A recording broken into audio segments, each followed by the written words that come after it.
Good morning, students. In this video, we are going to revise the structure of the embryo after the formation of embryo, that is embryogenesis. Okay, so you can see in this side, this is the structure of dicot embryo, and this is the structure of monocot embryo. Okay, so you can see in dicot embryo, it has two cotyledons.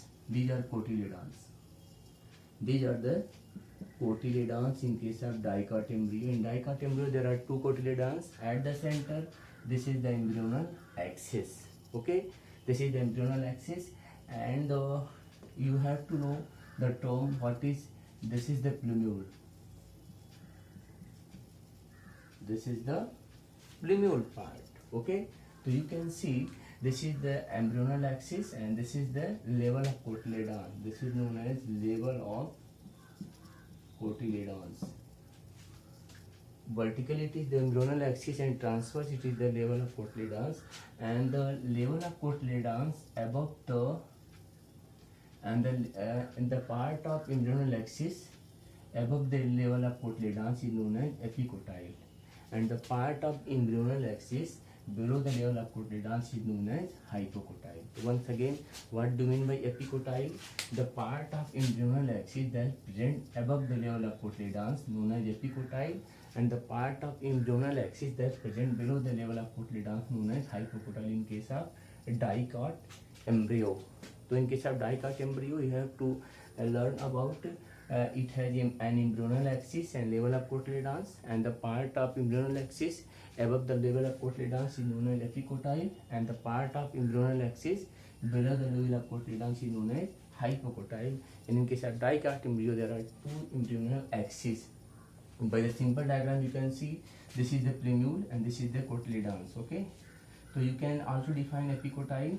The part of embryonal axis that is present between the plumule and cotyledons is known as epicotyle. And what is hypocotyle? The part of embryonal axis that is present between the cotyledons and radicle is known as hypocotyle. Once again, suppose that this is the embryonal axis. This is the embryonal axis. So once again, what do you mean by epicotyle? The part of embryonal axis that is present between the plumule and cotyledons is known as epicotyle, and the part of embryonal axis that is present between the cotyledons and radicle is known as hypocotyle. This is also the structure of dicot embryo. Now see the structure of monocot embryo on this side. This is the structure of monocot embryo. Monocot embryo, especially in case of males. In case of monocot embryo, it has a single cotyledon known as scutellum. So what is scutellum? The single cotyledons in case of monocot embryo is known as scutellum. It has only one single cotyledons, and the remaining one cotyledon not developed, that is known as epiblast. Okay, and what do we mean by coleoptile? A thin membrane that surrounds plumule in case of monocot embryo is known as coleoptile.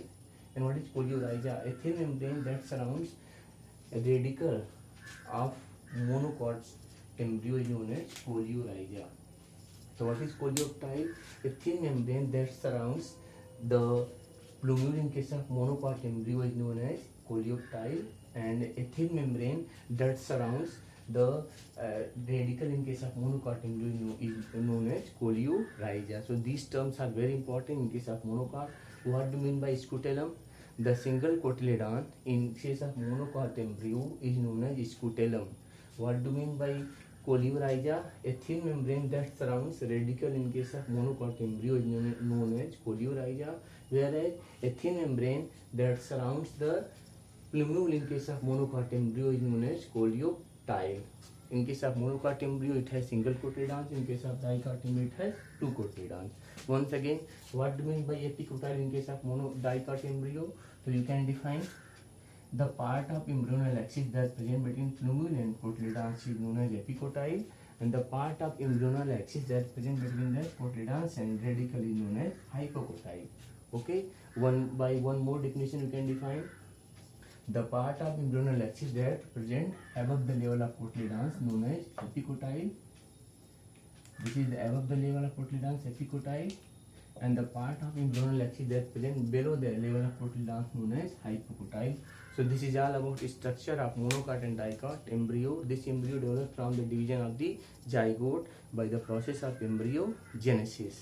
Okay, so this is all about the structure of embryo in case of monocot and dicot. Okay, so these terms are very important. What do you mean by scutellum? What do you mean by coleoptile? What do you mean by coleorrhizia? What do you mean by epicotyle? What do you mean by hypocotyle?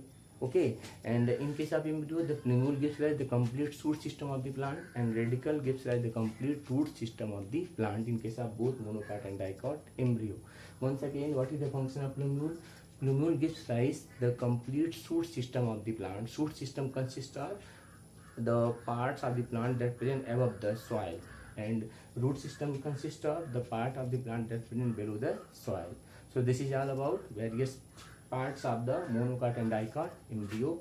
Now come to the next, development of seed from ovule. You know, seed may be defined as the fertilized ovule. That means the seed after fertilization, ovule converted into seed. Okay, ovule converted into seed, and a particular seed consists of three parts. Seed having three parts. First one is known as seed coat. First one is known as seed coat, and second one is known as embryonal axis. Embryonal axis, and third one is known as cotyledons. Cotyledons. Okay. Once again, how many parts of a typical seed? There are three parts. First one is seed coat, second one embryonal axis, and third one cotyledons. Cotyledons may be one or two. One in case of monocot and two in case of dicot. Embryonal axis and seed coat. Seed coats again further divided into two. The outer seed coat is known as tegumen and testa. Tegumen and testa. Okay, and seed, this is the part of seed. Part of seed. Now see types of seed. Types of seed. There are two types of seed. First, on the basis of number of cotyledons. First, on the basis of number of cotyledons. The second one on the basis of presence or absence of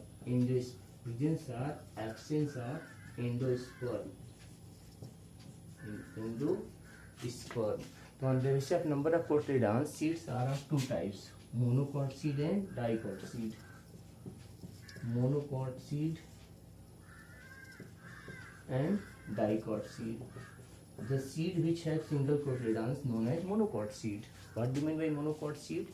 Seed can be classified into two types. First one on the basis of number of cotyledons. Second one on the basis of presence or absence of endosperm. Okay. So first of all, on the basis of number of cotyledons, there are two types of seeds: monocot seed and dicot seed. The seed in which only single cotyledon present known as monocot seed. Okay. Example, maize. And the seed in which there are two cotyledons present known as dicot seed. Now, on the basis of presence or absence of endosperm, seeds are of two types. First one is known as endospermic seed or albuminous seed. Albuminous seed or endospermic seed, and second one is non-endospermic seed or ex-albuminous seed. Albuminous seed. Okay, ex-albuminous seed. So what do you mean by albuminous seed? The seed which contains the endosperm. The seed in which endosperm is not consumed by the embryo. It is still after the formation of seed, some amount of endosperm present known as albuminous seed, and the seed in which the complete amount of endosperm consumed by the embryo, that means endosperm absent, known as non-endospermic seed. Once again, what do you mean by albuminous seed? The seed which contains some amount of endosperm after the formation of seed, known as endospermic seed, or you can say the seed in which endosperm present known as albuminous seed, also known as endospermic seed. And the seed which do not contain the endosperm known as non-endospermic seed or albuminous seed. Non-endospermic seed example is castor.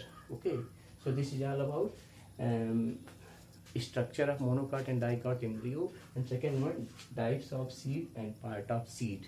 Okay, so once again, seeds can be classified into two types on the basis of first one, number of cotyledons, second one, presence or absence of endosperm. On the basis of number of cotyledons, seeds are of two types, monocot seed and dicot seed. Monocot seed means the seeds have single cotyledons, dicot seed means the seeds have two cotyledons.